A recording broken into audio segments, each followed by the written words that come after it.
तुम्हारे शहर का मौसम बड़ा सुहाना लगे, मैं एक शाम चुरा लूं अगर बुरा ना लगे। इन दिनों दिल्ली वालों से उनके मेहमान कुछ इसी अंदाज में बात कर रहे होंगे, लेकिन खैर मेहमानों की छोड़िए, आप अपनी बताइए। गर्मी में सर्दी का मजा तो जरूर ले रहे होंगे आप। भाई मौसम ने जो ये गजब की करवट ली है ना, मई की पहली तारीख को इतना कम तापमान शायद ही कभी रहा हो। दिल्ली एनसीआर में नॉर्मल से 10 डिग्री सेल्सियस टेम्परेचर नीचे जा चुका है। पूरे उत्तर भारत में भी अगले 3 दिन बारिश का भी अनुमान जताया है। तो फिर लू तपिश और उससे दूर कुछ दिन खुशनुमा सा मौसम है, उसी का मजा लीजिए। जब आपने पहली 2 लाइन कही तो मेरा मन कहा कि मैं ये कह दूं, ये तेरा घर ये मेरा घर, ये तेरा शहर ये मेरा शहर, और मौसम जहां देखो वहां सुहाना है, तो चुराने की कोई बात ही नहीं है। प्लेजेंट वेदर नहीं है हुसैन। सांस लेने में जिन लोगों को दिक्कत है उनके लिए ये बोनस भी है, क्योंकि हवा साफ है और इस साल इन 4 महीनों में 52 दिन दिल्ली एनसीआर वालों को शुद्ध हवा मिली है। आंकड़ा आपके सामने रख रहे हैं, जबकि इसी पीरियड में आखिरी बार 2020 में 78 दिन लोगों ने साफ हवा में सांस ली थी। मौसम मुफीद, साफ हवा ऐसे ही मिलते रहे तो फिर आधी बीमारी तो वैसे ही आपसे दूर भाग जाएगी, लेकिन ये मुमकिन है ही नहीं। ये तो कुछ दिनों की बात है, क्योंकि CSC यानी centre for science and environment की रिपोर्ट के मुताबिक एयर पोल्यूशन की वजह से लोगों की उम्र करीब 5 साल तक कम हो रही है, घट रही है। ये ठीक बात है, भले ही मौसम अभी सुहाना लगे, लेकिन आने वाले दिनों में गर्मी तो बढ़ेगी, उमस भी होगी, धूल भरी हवा और आंधी भी चलेगी। पोलन तो वैसे ही वातावरण में है, जो सांस के मरीजों के लिए मुश्किलों को कई गुना बढ़ा देते हैं। दरअसल अचानक टेम्परेचर चेंज से एलर्जी ट्रिगर होती है, जिससे सांस की नली में स्वेलिंग आ जाती है, सूजन आ जाती है, और नमी और पोलन से रेस्पिरेटरी ट्रैक ब्लॉक सा हो जाता है, जो अस्थमा पेशेंट्स के लिए काफी परेशान करने वाला होता है। हेल्थ एक्सपर्ट्स की अगर हम माने तो इस मौसम में 30% तक दमा के मरीज बढ़ जाते हैं। पहले ही दुनिया के 10% एस्टमैटिक अकेले भारत में है। उसमें भी डरने वाली बात यह है कि इनमें से 15% 5 से 11 साल के छोटे बच्चे हैं। और अब इसके लिए तो योग और प्राणायाम से बेहतर कोई उपाय नजर नहीं आता। वैसे भी आज वर्ल्ड अस्थमा डे है, तो चलिए लंग्स और रेस्पिरेटरी ट्रैक को हेल्दी बनाने के जो उपाय हैं वो आज हम स्वामी जी से जानेंगे। शंखनाद हो चुका है। स्वामी जी प्रणाम, बहुत बहुत स्वागत है आपका।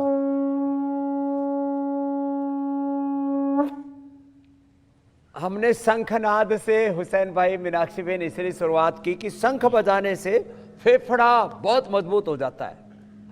और साथ में ये जो हमारी बहन जी है, ये मुलेठी, गाय का घी, त्रिकटू, काकड़ा सिंगी, ये बहुत जबरदस्त द्रव्य है। उनका नाक से जो नस्से करा रहे हैं, धूम नस्से है, फिर अणु तेल से नस्से कराते हैं, एक इधर ये दिव्य धारा डाल करके और स्वासारी क्वाथ से ये वाष्प लेते हैं, स्टीम लेते हैं, बड़ा जबरदस्त इसका असर होता है। इधर बाबूजी के छाती पर ये लगा रहे हैं हल्दी, अदरक, लहसुन, प्याज, यूकेलिप्टस, दिव्य धारा और मिला देते हैं और फिर इसकी लपेट लगा देते हैं। अभी लगाएंगे लपेट। ऐसे पतंजलि बाम की लपेट लगाते थे। पतंजलि बाम, इसकी लपेट लगाने से लगाओ पूरा, हाँ, तो इससे एकदम फेफड़े की श्वास नली पूरी खुल जाती है। ये तो कंटिन्यू आस्था और इंडिया टीवी देख देख के क्या ठीक किया बेटा, खड़ी हो। ओम स्वामी जी। हाँ, मुझे HLA B27 था। 2016 में PCOD की दवाइयाँ चली थी, जिससे मेरे 3 महीने के लिए पीरियड्स बंद हो गए अब थे। क्या हाल है?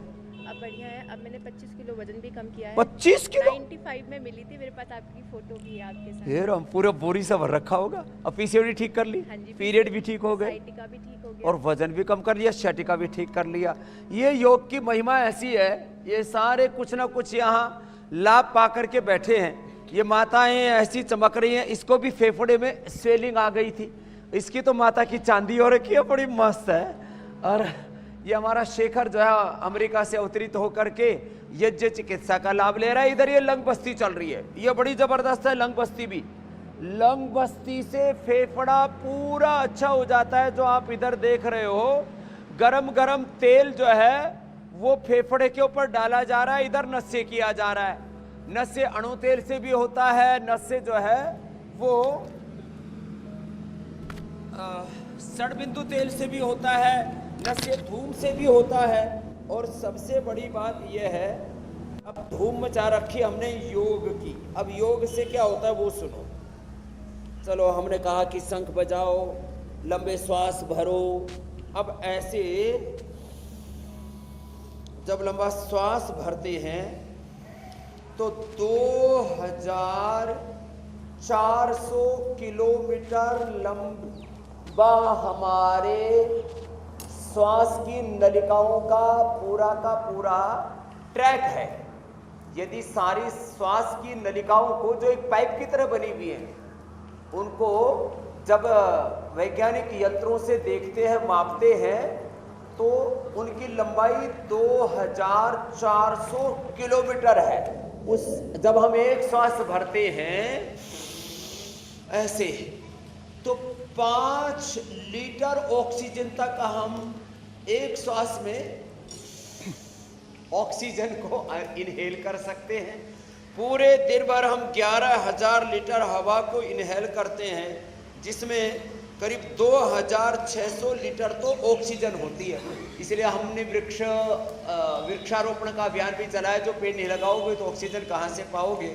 तो हजारों रुपए की, रोज कम से कम 5 से 10 हजार रुपए की तो ऑक्सीजन ही हम वातावरण से ले लेते हैं। और ये खाली फेफड़ों तक नहीं रहती, पूरे सर्कुलेटरी ट्रैक में जाती है।